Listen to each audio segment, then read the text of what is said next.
It's Thursday, November 14th. I'm Adam Walsh, and this is The Signal.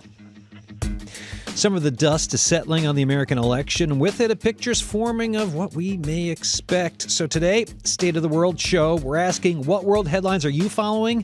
What are your thoughts on the state of it all?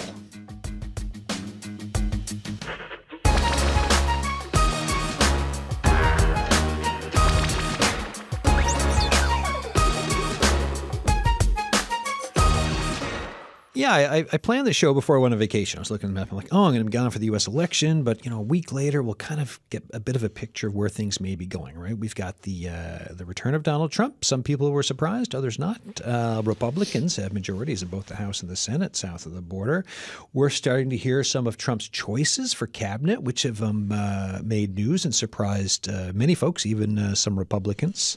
And these choices obviously have global implications, right? So we're thinking crisis in the Middle East, the war in Ukraine, climate change, global trade, you name it. Before I went on vacay, we did a show about world headlines. Luke Ashworth, Memorial University's poli-sci prof, purveyor of fine international relations, was one of the guests. He's back here. How's it going? It's going. It's going. There we go. Yeah, that's the sweet spot for the mood for the show.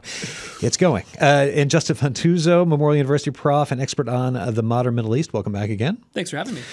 All right, guys. And so for all of you listening too, if like that question that I mentioned, what world headlines are you following, and what are your thoughts on the state of it all? There's going to be stuff we'll talk about through the course of this hour, and there's there's so much news out there, so many headlines, so much going on in the world, and the fire hose of information that can exist through news and also on social media. Join the conversation. 709-722-7111, 1-800-563-8255. Text us 709-327-8206, the signal at cbc.ca. Being away for 4 weeks, it was an Asia Pacific lens, right? So I watched the U.S. election in South Korea, and I wasn't glued to the news every day. I mean, I was following it on that day, but while I was over there was a presidential scandal going on. There's concern and questions over what a Donald Trump government could mean for trade with South Korea, and also because there's, I think, 28,500 roughly U.S. troops in South Korea. He said before he wants them to pay more for it. That's a constant theme for him of wanting folks to pay more for things. Plus North Koreans, where the news broke that they were possibly, and now we found out, in Ukraine. There's questions around around the connection of North Korea and Russia, the question of where China sits in this. So it was really interesting for me to spend a few weeks in a completely different environment and seeing kind of what the news filter was and what was kind of coming up. A week after the U.S. election, where are both of your heads at? Luke, I'll go with you. What are you thinking? What have you been following, watching, thinking about? Right. Yeah. Well, COP29, the issues around climate change, there's a lot of discussion about that. Obviously, we've now got the election of a climate denier. But also linked to that is questions about whether actually one politician can actually stop the transition. And there's been a lot of talk by experts that actually, we're kind of underway in a switch from fossil fuels globally. Perhaps not fast enough, but in some respects, it's going to be very, very difficult for the Trump administration to fully turn that around, particularly with opposition from the states within the United States and from allies. Following, Ukraine and how Ukraine is kind of adjusting to the new realities. I've been following that, and all sorts of other little snippets that come up too. The Budapest summit, where the European leaders met to perfect timing just after the election. So there's all sorts of things that may be coming off that.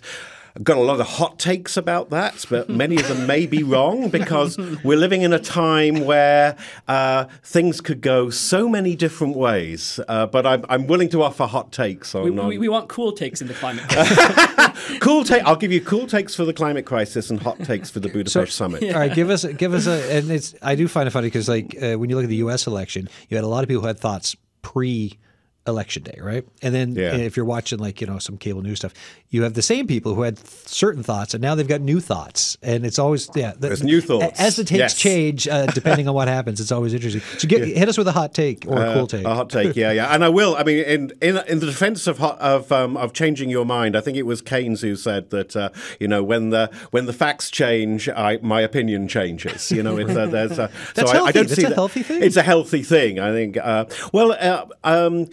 I mean, it could go a number of ways. But what is interesting, though, is that the Europeans are prepared for this. Okay. And the EU is prepared for this.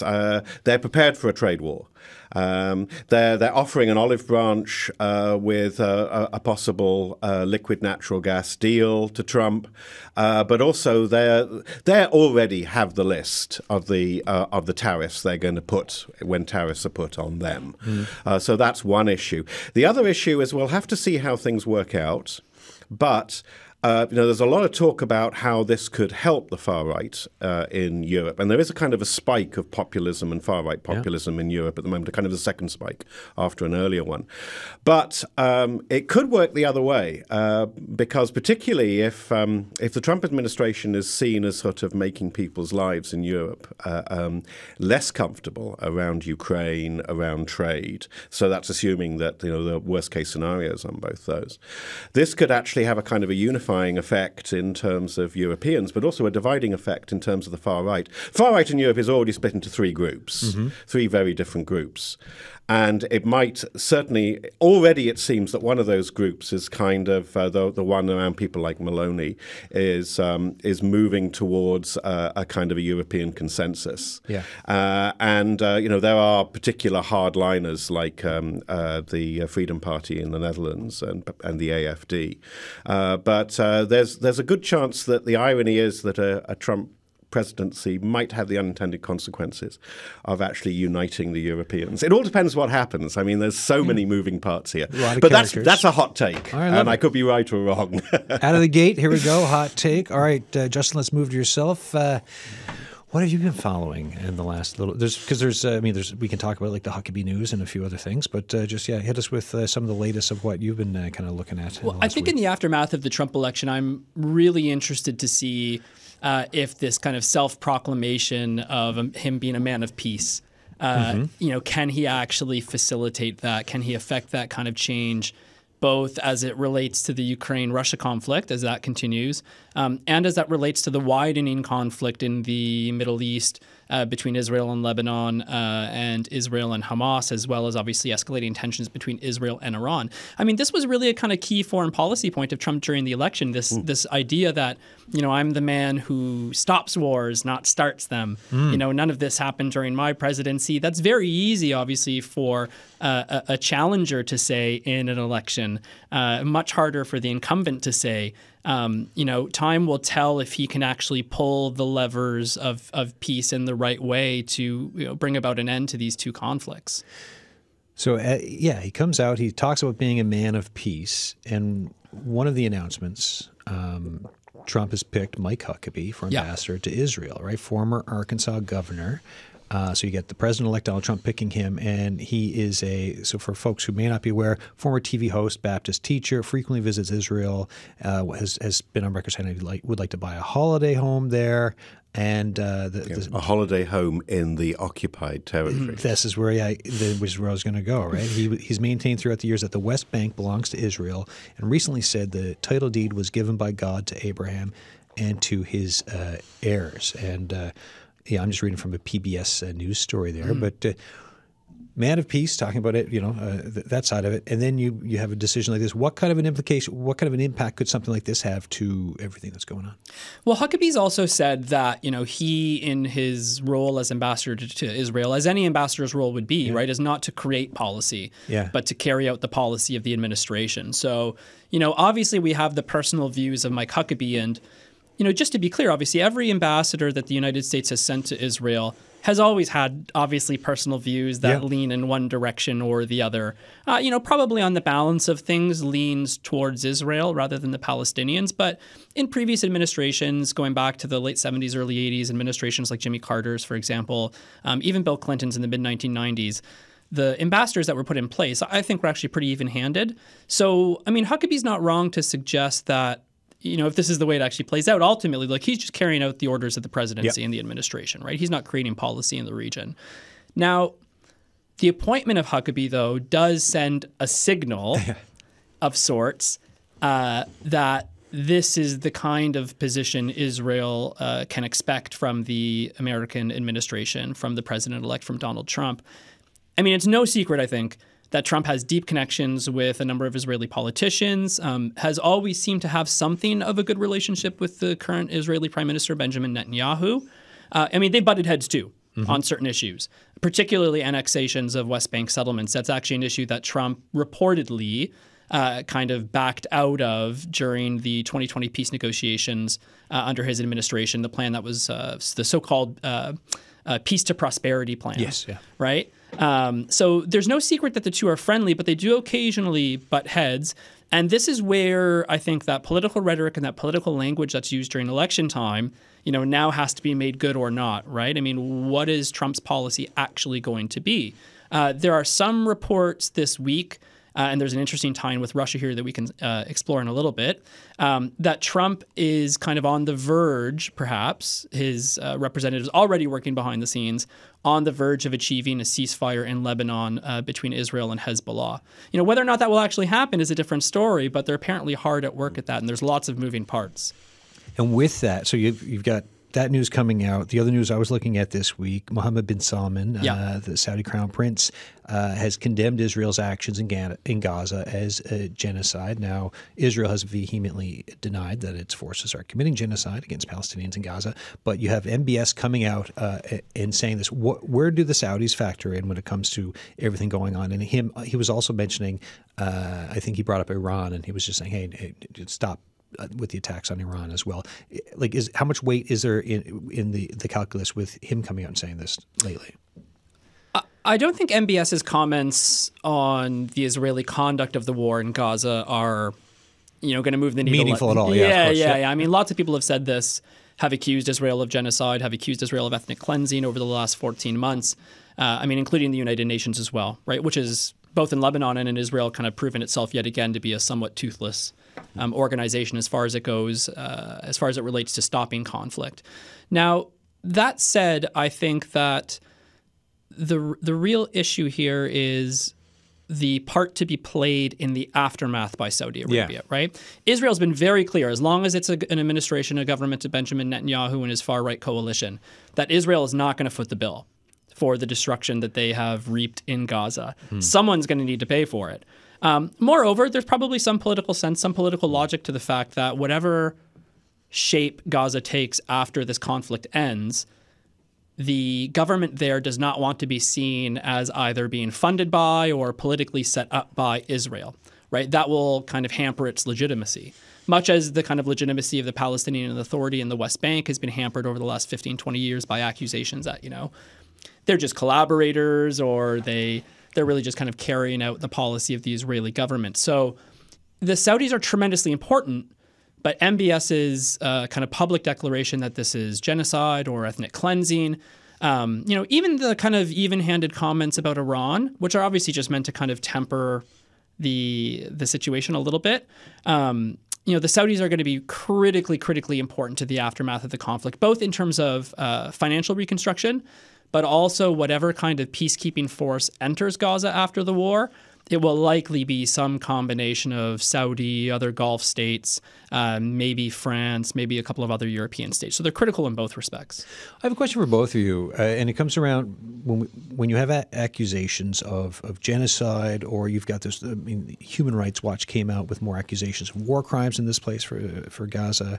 I think a lot of folks wonder, okay, then what? Right? What happens? What are the levers down the road for if anything can happen? The reason why I bring this up is because there's an ICC arrest warrant out for Vladimir Putin, and so what? Like globally, when you have accusations, what can happen down the road, if anything, if people are thinking maybe there can be some kind of a repercussion, or maybe someone can be taken to task for alleged war crimes and brought through a court process? How hard is it to get through all of this stuff. Yeah. Well, it always takes time. Yeah. Particularly when they're still in power. But first off, it is very limiting to be in the situation that Vladimir Putin is in. It makes it very difficult for him traveling around. Not that he does a hell of a lot of traveling. But also it's one of those things that catches up with you. I mean, we saw that with the situation with Yugoslavia and the trials around Yugoslavia. So the point is that, it can seem like the international legal process, particularly over crimes against humanity, war crimes, over genocide, are doing nothing. But the point is that they grind slowly and they're just waiting. Yeah, because it's got me thinking of like Cambodia, right? Khmer Rouge. And so you had some really elderly folks. Yeah, that's right. Sitting down through those court processes, and that's because it took decades. Yeah, and they're willing to wait. Yeah. They've got time on their side. And the thing is, a head of state rarely does. They're not going to be head of state forever. Their best chance of escaping this is dying while in office. And I think definitely Yugoslavia and Cambodia are good examples of that the legal process is willing to wait. To Luke's point, though, as well, it's a good example as well of the duration you have to wait for those legal processes to play out as well. I mean, the International Criminal Courts Tribunal on the former Yugoslavia, I mean, that's still going on. Yeah. Right? So we're 25, 30 years now past the Yugoslav I was a teenager wars. Watching that, and That's here right. we are, right? I'm 44 years old now. Yeah, I mean, those processes are still being played out. Evidence is still being collected. Various functionaries of the Croatian government, of the Serbian government, of the Bosnian Herzegovinian government, are still being arraigned on charges. So it's a multi-decade process that requires a tremendous amount of legwork as it relates to building a case. Yeah, I mean, it's cold comfort for those who are the victims of these crimes. And Liberia is another good example of that. Sure. But there is justice at the end of the day, and I think it is complicated. It's made long by the fact that many of these people are able to hide behind the states that they are or were leaders of. And you do run into that kind of struggle between legal authority on the one hand and raw political power on the other. But it's interesting, over time, the raw political power does give way. And, while I was away, I read the new Nobel laureate for literature, right, Han Gang. I read one of her books, Human Acts, which is about the Gwangju massacre of 1980 in South Korea. Now, this is something that, so essentially for folks who don't know about it, essentially it's like the Tiananmen Square for South Koreans in a way, right? So it's a massacre of students at the time. It was hidden. It took couple decades for more of the truth to come out around it. And even now, folks are writing about it, movies coming out. There's been a little bit of a reckoning around it. But like it just, again, things can take, so, to your points, things can take so long over the course of years before more like understandings kind of happen around it. Especially when you're talking about an incredibly complex bureaucracy, of an army, a navy, the government attachés that are responsible for helping to direct some of those policies. There will be hundreds, if not thousands, of interviews with Israel Defense Force soldiers. What did you see? Who gave the order? What happened? What did you know? And that will go up and down the chain of command all the way to the civilian government officials who are responsible for overseeing those branches of the Israel Defense Forces as well. So, I mean, this is partly why it takes so long. There's so much to do, so many people to talk to, so much evidence to gather, so many timelines to try to piece together, right? Folks, you're listening to The Signal. I'm Adam Walsh. More than a week after the U.S. election, we're taking a look, a global pulse, a state of the world show. It's a small topic for today. But what I'm asking you is, what world headlines are you following? What are your thoughts on the state of it all? Thoughts on some announcements coming out from perhaps Donald Trump's cabinet picks, some stories that you think perhaps are under the radar and should be talked about. The numbers to call, 709-722-7111, 1-800-563-8255. Text us, 709-327-8206, The Signal at cbc.ca. Top story right now for CBC News. UN climate talks haven't improved Earth's climate prognosis in 3 years. China, U.S. could make things worse. Argentina pulls out of COP29 talks. So we've got that. And then there's this headline from the other day I was looking at as well. And it was the head of, I think it was ExxonMobil, speaking out, saying, yeah, here it is. President-elect Donald Trump should keep the U.S. involved in global efforts to address climate change. ExxonMobil CEO Darren Woods said Tuesday Trump should try to bring a common-sense approach to the annual UN climate change conference and continue to have the U.S. influence policy around the world. Some folks could be surprised that that's coming from ExxonMobil. I'm not saying whether or not I am, but some folks could be. Like for either of you, I mean, what is an overarching story? And no matter where we are in the world, it's climate change, and we've got a headline talking about, hey, the prognosis has not improved in 3 years. There's some worries around stuff, but even the head of ExxonMobil is saying we need to continue on with climate policy. Yeah, well, I mean, a lot of these oil giants do have interests in renewables. Yeah, and like you said earlier, like the electric train may have left the station. Right? That's right. And I've no doubt that ExxonMobil is a serious climate delayer. Yeah, and certainly the oil companies have not covered themselves in glory on that. But at this stage, they've moved beyond denial, and many of them actually are investing quite heavily, and particularly some of the state oil companies, like the Danish state oil company, are heavily involved in offshore wind power and things like that.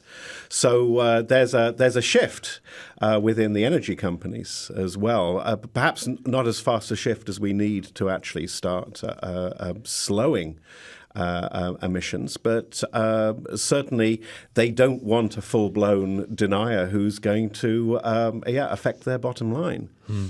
Let's not forget it's increasingly bad for business too. Yeah, right? Right. It's bad for business to be in the business of kind of never-ending fossil fuel extraction. Even Luke kind of implied here. Even a petrostate like Saudi Arabia, for example, has for the better part of a decade now had as its fundamental economic plan to divest from fossil fuel. To move towards greener renewable energy. I mean, so much so that they are the largest investor in Lucid, which is an electric vehicle competitor to Tesla. A major contract with them to produce electric vehicle batteries in Saudi Arabia in the kingdom, a major contract for vehicle purchases. So even Saudi Arabia, is recognizing the financial writing on the wall. I mean, let's not forget that it's not all altruistic here, right? There's a lot of economic financial self-interest in being ahead of the green revolution, right? We got a note into the show, an email. Hello, I've been listening to many think tank podcasts with political analysts such as yourselves. The word that many are using is authoritarianism, as per Trump's political philosophy and ideologies. Many talk of the democratic guardrails against this type of politic having been demolished already, and that challengers to this will be there and remedies will be applied. My question is, do you think democracy in the U.S. and around the world will survive this? And this is from Pat. I think yes. I think we might enter, if we're not already in, a period in which some of those checks and balances are being challenged. But I think we still have a number of strong, robust democracies, particularly in the West and in the emerging world as well, which I think are going to continue to lay a foundation for kind of Western democratic values. I think in the case of someone like Donald Trump, it's really difficult to put a finger on what his personal politics are, if they're at all coherent. I don't get the sense, for example, that Donald Trump is an ideological fascist, for example, or an ideological authoritarian. And I could be wrong. What I do get the sense of is that Trump wants and kind of thinks the government should run like a business, and he's the CEO of that business. And by extension, it is kind of authoritarian because most CEOs kind of exert, an inordinate amount of influence and decision-making in their corporations. I'm not sure he's intellectually acrobatic enough to kind of, have an ideological position on the issue. I see more of kind of just a blatant disregard for, democratic processes that in his mind slows things down. I think this is why he tends to kind of venerate and and praise these kinds of strongman figures, whether it's Xi Jinping or it's Vladimir Putin or it's Viktor Orban in Hungary. I think he kind of likes the way they exert control and the way they quote unquote kind of do business. I think it resonates with writing him. letters to Kim Jong-un. You know? Yeah, I think it kind of resonates with his business mind that, this is what a successful CEO in the 80s or early 90s does. It's the Gordon Gekko kind of figure, right? Yeah. I could be totally wrong, but that's the sense I get. Now, he's often surrounded by men who I would argue are more ideological or more sophisticated in their brand of right-wing politics or authoritarian politics. But I'm not yet quite convinced he's there. Yeah, I think it's definitely a crisis for democracy. But the question, I think, is how serious that crisis is. There's a certain amount of retrenching. Yeah. And we've seen a certain amount of backsliding. Having said that, it's backsliding from a great high in terms of support for democracy. And there still is very strong support for democratic institutions and for democracy. I think, was it the polls in the United States, there was about 80% support for democracy. So it's still very, very strong. Although, and this goes back to the caller there as well, is certainly in the United States system, which already was a system that was looking a little threadbare, a little old-fashioned, unlike sort of other comparable democracies, in need of kind of constitutional reform, is that a lot of the guardrails that we had in 2016 are not really there in the same way. And so, there is concern. But I said in the last, when we were talking a month ago, that I still felt that American democracy was robust enough to survive someone like Trump and the various people he's putting into power, some of which also have some other nasty authoritarian tendencies and do drift towards the fascist end of the spectrum. But that this is still a society that has a lot of robustness, and so I'm not 100%. Convinced by the idea that this is a kind of a terminal crisis. Although what I would say is that we're seeing a lot more authoritarian politics within political parties and democracies, a lot more of a division, which we hadn't seen in the past, between kind of more kind of libertarian versus authoritarian personalities. They used to be evenly divided in the US between the two political parties. Now they're heavily drifting over to one party rather than the other, and that's kind of changed the dynamic. So yeah, I still stand by what I said in our last our last broadcast. But yeah, I think it's something we have to keep an eye on.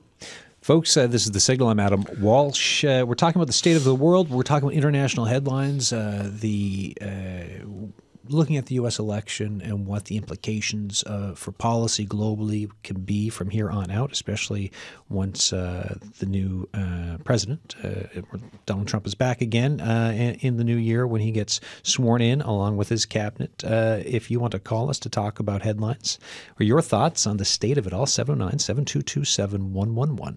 1-800-563-8255. Text us, 709-327-8206.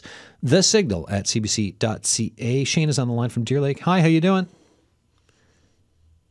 Oh, hello? Like everybody else, trying to figure out what this all means and mostly how we're going to survive it and what kind of state we'll be in after the next 4 years.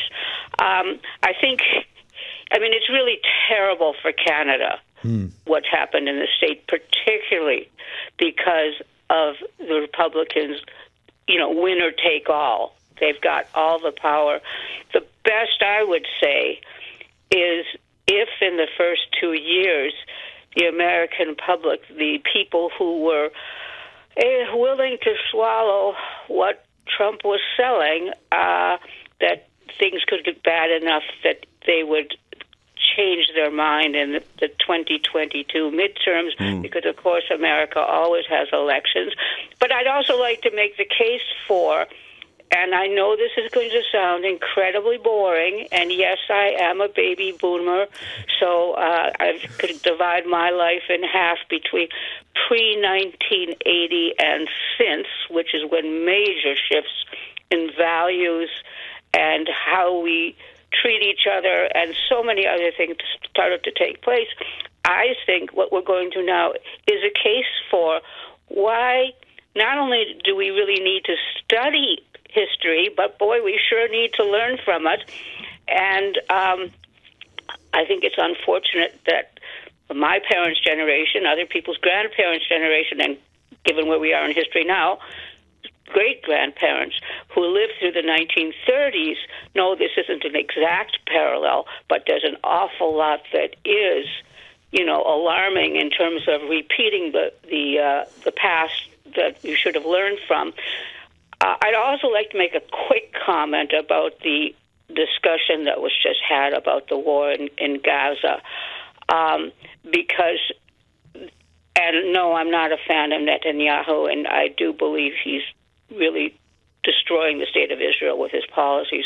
Having said that, it's wrong to let the Arab states off the hook on how we got to where we are today. The Palestinians have sat in camps for more than 80 years. There is no other people on earth that have been restricted to the lives they're living, and the Arab nations have a really big part to play in all of that. Again, we need to understand history to get to where we are. And I think what we're living through now is also a very important indictment of what social media has done to how we think, what we believe, and a complete change in values. And it's dangerous and distressing and, frankly, quite scary. I appreciate your call and thoughts as always. Thank you. All right, Shana calling there from Deer Lake. Thoughts on that? I think it's a wonderful call. I think she's absolutely right. Pretty much about everything she said. As the resident historian here in the room, I'm certainly not going to disagree. The learn from history bit. Yes, Yeah, I figured this would be your point of view. And remember, folks, you can do both an undergrad and a master's and PhD in history. And I'm the department's graduate officer as well, if you have any questions. I think Shane is absolutely right about the value of the past, about learning from our global history and trying to inform ourselves about what's going on today. So I'm definitely not going to refute that. And I think Shayna's absolutely right about some of the responsibility that needs to be laid at the feet of some, not all, but some of the Arab states for the current situation as well. And let's not forget also the current and former Palestinian leadership, who has had at least 3 opportunities in the last 20 years to sign a peace deal with Israel, various governments, not just a Netanyahu government, but the government of Ehud Barak in the early 2000s, the government of Ehud Omer in 2008, 2009. There have been multiple inflection points, multiple points in the recent history of the Israeli-Palestinian conflict where we could have had an end. We could have had an end game. Were those deals perfect? By no means, right? There are always going to be issues in those deals where land swaps don't quite, match up, or settlements remain in places where the international community would like them to disappear. But there's for sure blame to be had on both sides. And I think to Shayna's point, to suggest, to argue that the situation is all Israel's making is at best negligent. And at worst, I think intentionally deceptive. And I think we do see some of that, particularly in social media. We have a text in, and this it's something that before the show started, the 3 of us were talking about. Here's the text. What are your guests' opinions on the candidate for Attorney General in the U.S. and whether he will be rejected or not? And what is your thinking about the Trump presidency with regards to climate change? And so just if you're not following some of the announcements, here's from the CBC's Alexander Panetta.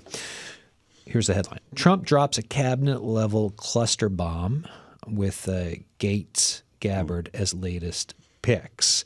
And so I'm just scrolling down just to get here's a bit. A string of congressional Republicans expressed bewilderment, in particular over news that the Justice Department could be entrusted to Matt Gaetz, their firebrand colleague from Florida. So Gaetz did practice law before politics, but is now best known as an ardent political pit bull for Trump. He recently called for investigating Jack Smith, the special counsel who prosecuted Trump. He has so Gaetz, right, the guy who they could be in charge of the Justice Department, has also been investigated for sex trafficking involving a minor, illicit drug use, and accepting improper gifts.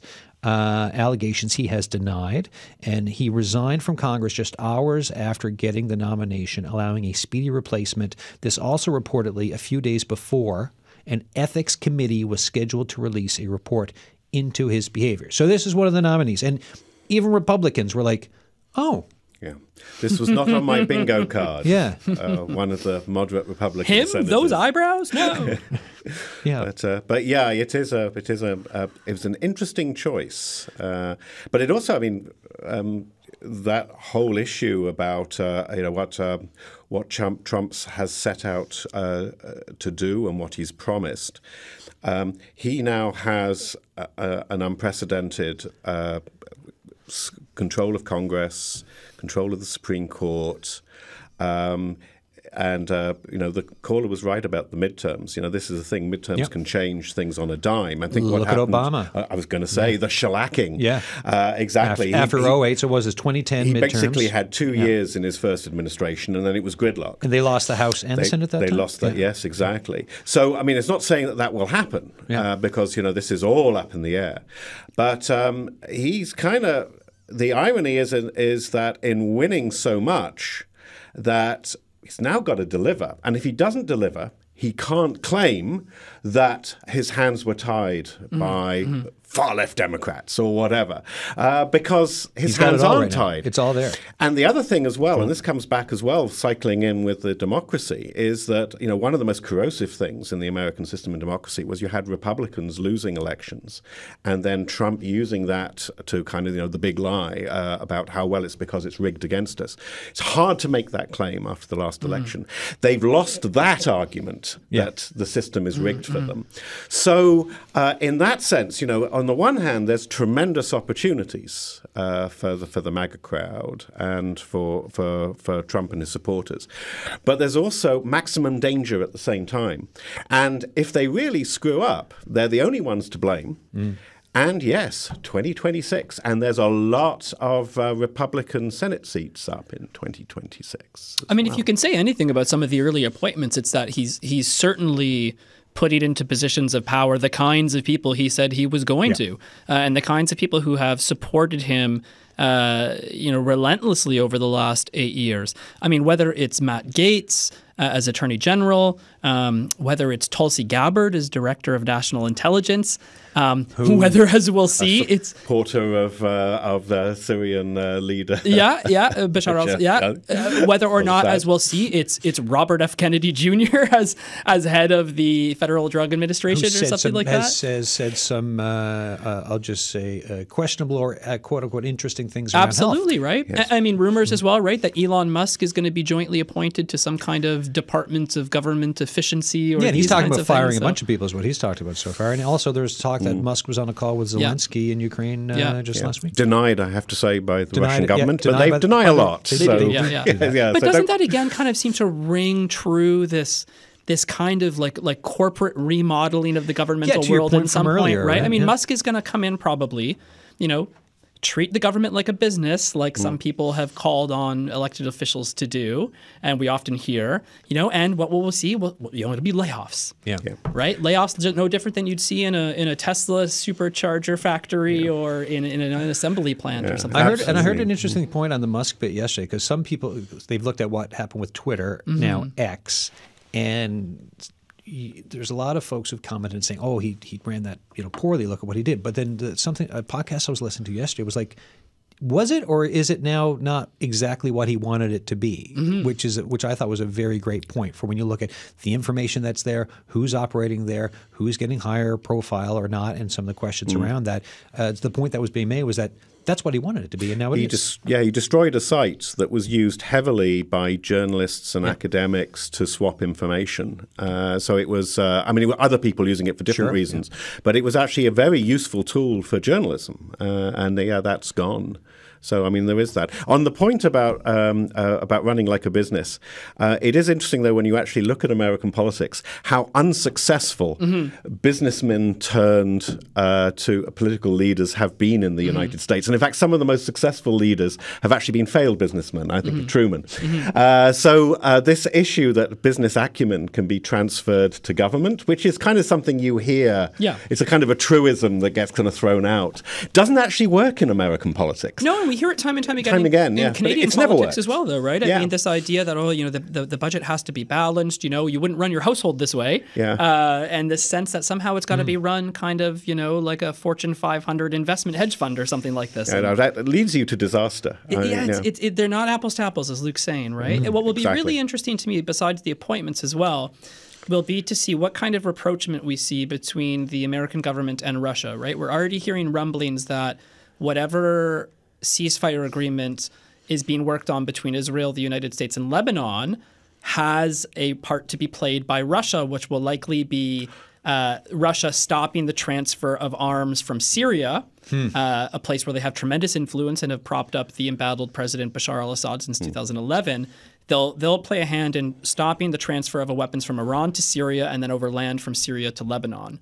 So we could see Russia coming back into the global political conversation and playing a larger role alongside the United States. Whether that's a good thing or a bad thing, we'll see. But you're listening there to Justin Fantuzzo, a Memorial University history prof, expert on the modern Middle East. Also with us, Lucian Ashworth, Memorial University poli-sci prof, international relations expert.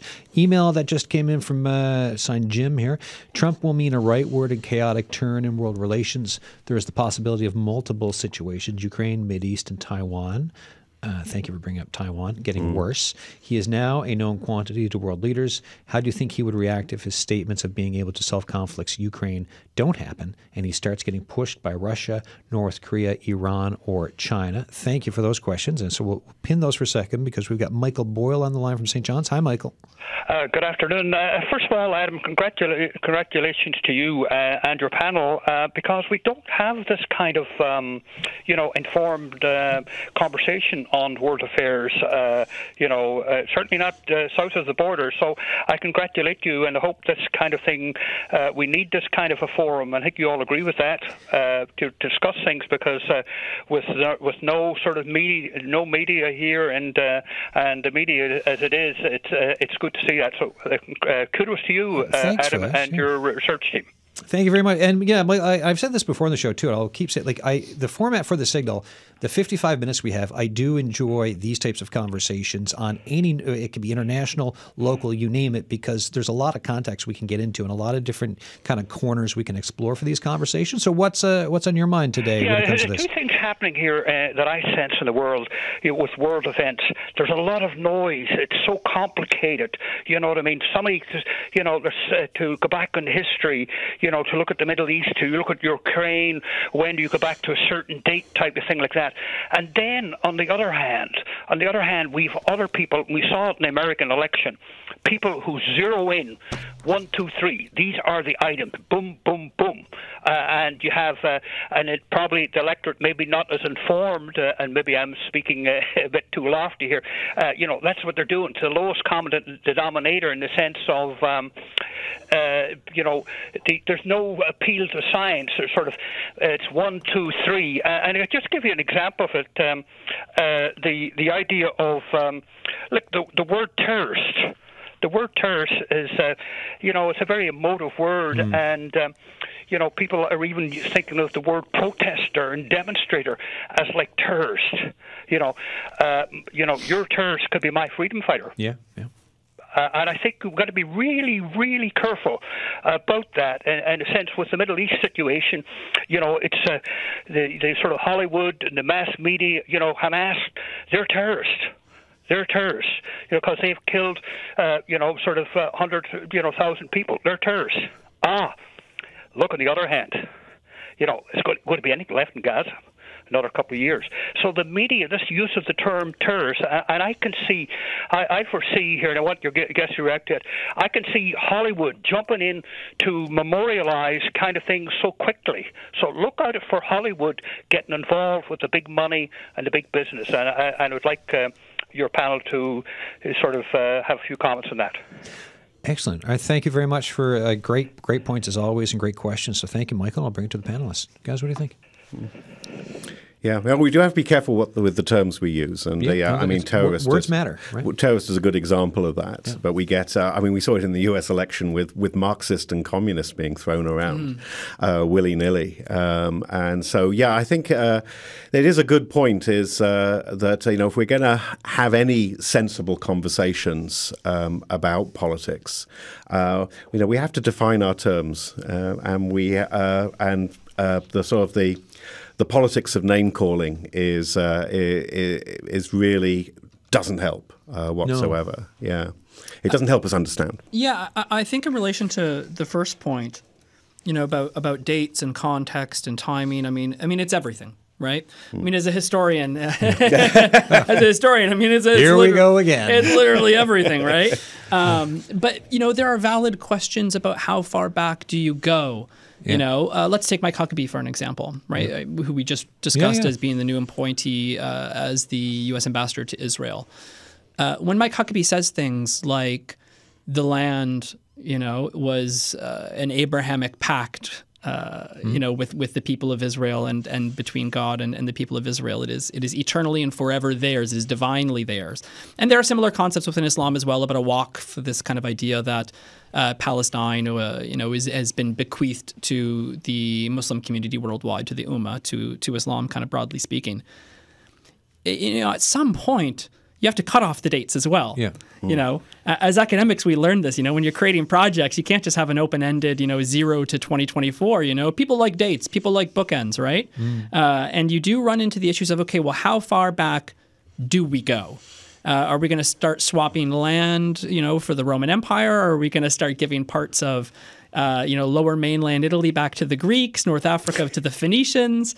Where and when do we apply the timeline? Yeah. So is it and is that timeline is the cutoff conquest to colonialism, or is it 20th century to where exactly? Exactly right. Right. What is it? I mean, on the one hand, can you support a state ideologically like Israel and refer to kind of an entrenched history, a cultural lineage, a connection, a deep connection with the land? On the other hand, can you support a state like Kosovo, for example, right? Recently made an independent state in the last 20, 25 years, formerly part of Serbia, mostly ethnically Albanian, a contested, lengthy history. Where do you draw the lines with those kinds of things? Do you accept kind of organic demographic engineering, or are these lands kind of supposed to be, as we might say, immutable, like they don't change ever, right? So you deal with a lot of kind of contradictions, and it gets really, really messy with which one you accept. As it relates to the term terrorist, I mean, much of the way that those terms are used, those cues are often taken from government language, right? So the UK, for example, has prescribed Hamas and Hezbollah as terrorist organizations. Canada has prescribed Hezbollah as a terrorist organization. So some of that language gets filtered down from the top down. But with some of those organizations, and I want to be really careful in kind of how I phrase this, with some of those organizations, it can be a matter of perspective. So a group like Hezbollah, which has unquestionably carried out what I would consider, as well as many governments, terrorist activities.